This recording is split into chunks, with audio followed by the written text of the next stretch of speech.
реплика, господица Томич Тања, повелете.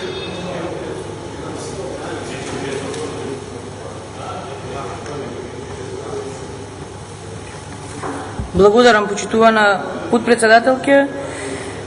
Почитувана председателке на комисијата, навистина не ми е јасно зашто селективно го читате извештајот на Европската комисија.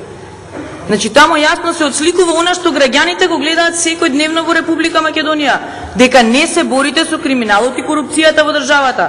И не треба Европската комисија тоа да ни го каже. Секој втор граѓани на државава знае дека сите до еден тендери на државните институции се наместени.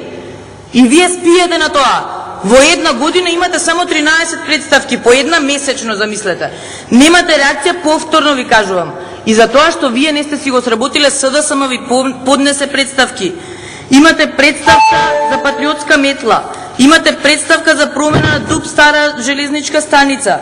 Имате представка за скандалот во ХЦ Злетовица. Имате представка за градска плажа. Не мора нас да не слушате, ќе видите на телевизор дека Коце си купи 3 врби за 250.000 евра. Тамо не мислите дека треба да се истражи. Тоа е работата што треба да ја работите. И ако јавно обвинителство не ви реагира по представките, бунете се, независен орган сте. Има збор господинот Мисовски Горан, повелете.